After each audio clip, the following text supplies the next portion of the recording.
V একটি torch জ্বালিয়ে নিজের থুতনি মিচে ধরেছে, যা তাকে দেখতে ভুতুড়ে লাগছে। জংকুক, তুই কি জানিস আজকের দিনটি কেন গুরুত্বপূর্ণ? এর কারণ আজ রবিবার, আর জিমিন ভাই এখনও ঘুম থেকে ওঠেনি। না, আজ হল অপারেশন ডেলিশাসের দিন।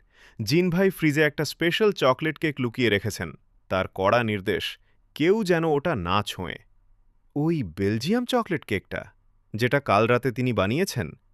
কিন্তু ভাই, জিন ভাই জানলে আমাদের কিমা বানিয়ে ফেলবে। আরে গাধা, আমরা চুরি করব না, আমরা ওটা তদন্ত করব। আর যদি ভুল করে একটু পেটে চলে যায়, সেটা তো দুর্ঘটনা। তুই কি আমার সাথে আছিস? আমি আছি, কিন্তু আমার একটা শর্ত আছে। কেকের বড় টুকরোটা আমার হবে। রান্নাঘরের মেঝেতে জংকুক কমান্ডো স্টাইলে হামাগুড়ি দিয়ে এগোচ্ছে। পেছনে ভি তাকে কভার দিচ্ছে। সুগা ডাইনিং টেবিলের ওপর মাথা রেখে ঘুমাচ্ছে। সাবধান, সুগা ভাই যদি জেগে যায়, তবে আমাদের মিশন এখানেই শেষ। উনি কিন্তু মানুষের গায়ের গন্ধ পেলেই বুঝে ফেলেন। সুগার নাকের সামনে দিয়ে যাওয়ার সময়, ভাই, সুগা ভাই তো ঘুমে নাক ডাকছেন, আমাদের চিন্তার কিছু নেই। জংকুক ফ্রিজের হাতল ধরল। ফ্রিজ খোলার সময় একটা ক্যাচ ক্যাচ শব্দ হল। সুগা হঠাৎ নাক ডাকা বন্ধ করে পাশ ফিরল। জংকুক আর ভি মূর্তির মতো দাঁড়িয়ে গেল। নড়িস না জংকুক, ওটা একটা টি-রেক্স ডাইনোসরের মতো। নড়াচড়া দেখলেই ও আক্রমণ করবে। অবশেষে তারা কেকটা বের করল। কেকটা দেখতে অপূর্ব। তারা ড্রয়িং রুমের কার্পেটের ওপর বসে কেকটা খাওয়া শুরু করল। জংকুক, জিন ভাই রাগ করলেও মানতে হবে, উনি জিনিয়াস। আরে শোন, আমরা যদি পুরোটা খেয়ে ফেলি তবে ধরা পড়ে যাব। অর্ধেক খেয়ে বাকি অর্ধেকের জায়গায় একটা নকল কেক বানিয়ে রেখে দিই। জংকুক, নকল কেক মানে? বিটিএসের এই মহাকাব্যিক যাত্রাকে আরও বিস্তারিত এবং আবেগঘনভাবে নিচে তুলে ধরা হল। এটি কেবল একটি ব্যান্ডের উত্থান নয়, এটি একটি অসম্ভবের সম্ভব হওয়ার গল্প। জিরো থেকে ওয়ার্ল্ড ডমিনেশন, ৭টি নক্ষত্রের মহাকাব্য ১। অন্ধকার সুড়ঙ্গ ও সুরুর্গ ও শুরুর সংগ্রাম, ২০১০ থেকে ২০১৩। গল্পটি শুরু হয় সিউলের একটি ছোট গ্যারেজ সদৃশ স্টুডিও থেকে। দক্ষিণ কোরিয়ার বিনোদন জগৎ তখন big three SM, YG, JYP কোম্পানির দখলে। এর বাইরে কোনো ছোট কোম্পানির টিকে থাকা ছিল প্রায় অসম্ভব। এমন সময়ে বিগ হিট এন্টারটেনমেন্টের প্রতিষ্ঠাতা ব্যাং সি-হিউক চাইলেন এমন এক দল তৈরি করতে, যারা কেবল নাচবে না, বরং সমাজের অসঙ্গতি নিয়ে কথা বলবে। প্রথম ট্রেনি হিসেবে যোগ দেন কিম নামজুন। এরপর আন্ডারগ্রাউন্ড থেকে আসেন সুগা এবং ড্যান্স ক্রু থেকে জে হোপ। একে একে যুক্ত হন জিন, জাংকুক, ভি এবং জিমিন। তাদের থাকার জায়গা ছিল অত্যন্ত ঘিঞ্জি একটি ঘর। অর্থের অভাবে তারা অনেক সময় সস্তা নুডলস খেয়ে দিন পার করতেন। ২০১৩ সালের ১৩ জুন নো মোর ড্রিম দিয়ে যখন তারা আত্মপ্রকাশ করেন, তখন মূলধারার মিডিয়া তাদের ফেইলার বা ব্যর্থ হিসেবে তকমা দিয়েছিল। অনেকে তাদের মেকআপ এবং হিপ-হপ স্টাইল নিয়ে উপহাস করত। ২. স্কুল ট্রিলজি ও তারুণ্যের চিৎকার, ২০১৩ থেকে ২০১৪।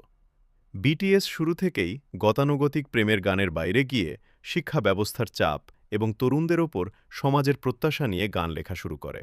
এনো এবং বয় ইন লাভ গানগুলো দিয়ে তারা কোরিয়ান কিশোর-কিশোরীদের নজরে আসতে থাকে।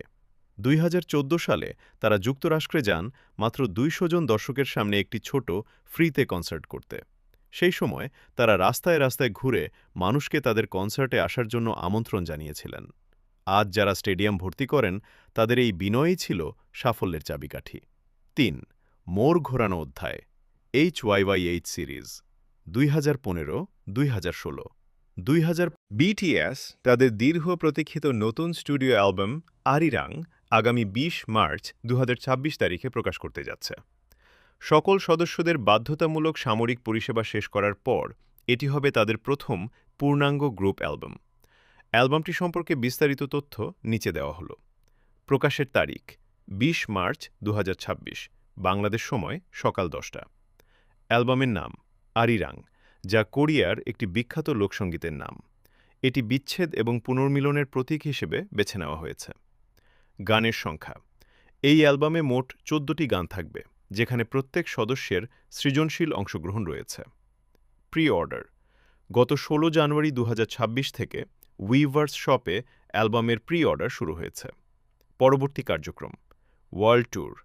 অ্যালবাম প্রকাশের পর ৯ এপ্রিল ২০২৬ থেকে দক্ষিণ কোরিয়ার গোয়াং শহর থেকে তাদের বিশাল বিশ্ব সফর শুরু হবে। পুনর্মিলন ২০২৫ সালের জুনের মধ্যে সকল সদস্যের সামরিক পরিষেবা শেষ হওয়ায় ২০২৬ সালটি তাদের পূর্ণাঙ্গ গ্রুপ অ্যাক্টিভিটির বছর হিসেবে পালিত হচ্ছে। ভি একটি টর্চ জ্বালিয়ে নিজের থুতনি মিচে ধরেছে, যা তাকে দেখতে ভুতুড়ে লাগছে। জংকুক, তুই কি জানিস আজকের দিনটি কেন গুরুত্বপূর্ণ? এর কারণ আজ রবিবার আর জিমিন ভাই এখনও ঘুম থেকে ওঠেনি। না, আজ হল অপারেশন ডেলিশাসের দিন। জিন ভাই ফ্রিজে একটা স্পেশাল চকলেট কেক লুকিয়ে রেখেছেন। তার কড়া নির্দেশ, কেউ যেন ওটা না ছোঁয়ে। ওই বেলজিয়াম চকলেট কেকটা, যেটা কাল রাতে তিনি বানিয়েছেন। কিন্তু ভাই, জিন ভাই জানলে আমাদের কিমা বানিয়ে ফেলবে। আরে গাধা, আমরা চুরি করব না, আমরা ওটা তদন্ত করব। আর যদি ভুল করে একটু পেটে চলে যায়, সেটা তো দুর্ঘটনা। তুই কি আমার সাথে আছিস? আমি আছি, কিন্তু আমার একটা শর্ত আছে। কেকের বড় টুকরোটা আমার হবে। রান্নাঘরের মেঝেতে জংকুক কমান্ডো স্টাইলে হামাগুড়ি দিয়ে এগোচ্ছে। পেছনে ভি তাকে কভার দিচ্ছে। সুগা ডাইনিং টেবিলের ওপর মাথা রেখে ঘুমাচ্ছে। সাবধান, সুগা ভাই যদি জেগে যায় তবে আমাদের মিশন এখানেই শেষ। উনি কিন্তু মানুষের গায়ের গন্ধ পেলেই বুঝে ফেলেন। সুগার নাকের সামনে দিয়ে যাওয়ার সময়, ভাই, সুগা ভাই তো ঘুমে নাক ডাকছেন, আমাদের চিন্তার কিছু নেই। জংকুক ফ্রিজের হাতল ধরল। ফ্রিজ খোলার সময় একটা ক্যাচ ক্যাচ শব্দ হল। সুগা হঠাৎ নাক ডাকা বন্ধ করে পাশ ফিরল। জংকুক আর ভি মূর্তির মতো দাঁড়িয়ে গেল।